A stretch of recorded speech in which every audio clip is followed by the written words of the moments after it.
66 अमरीकी अरकान कांग्रेस ने वज़ीर ख़ारजा एंटोनी ब्लिंकन को ख़त लिख दिया है। ख़त में पाकिस्तान की सूरत हाल पर तशवीश का इजहार किया गया है। अमरीकी अरकान ने कहा कि पाकिस्तानी हुकूमत पर जमहूरियत और आज़ादी इजहार राय के लिए ज़ोर डाला जाए, इंसानी हुकूक का एहतराम यकीनी बनाया जाए। ख़त में पाकिस्तान में सियासी मुखालिफिन के खिलाफ क्रैकडाउन पर भी इजहार तशवीश किया गया। अमेरिका को पाकिस्तान की कशीदा सियासी सूरत हाल पर तशवीश। 66 अरकान कांग्रेस का वज़ीर ख़ारजा एंटोनी ब्लिंकन को ख़त। अरकान कांग्रेस ने कहा, पुरतशद्दुद वाक़यात, गिरफ्तारियों और कशीदगी पर तशवीश है। पाकिस्तान की सिक्योरिटी सूरत हाल मज़ीद बिगड़ सकती है।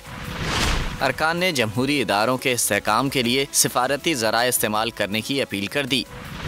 कहा, पाकिस्तान में जमहूरियत की हिमायत अमेरिका के मफाद में है। इंसानी हुकूक और जमहूरियत के तहफ़्फ़ुज़ के लिए पाकिस्तान पर जोर डालें। ख़त में इंसानी हुकूक की खिलाफ वर्जियों पर तहकीकात कराने की भी अपील की गई।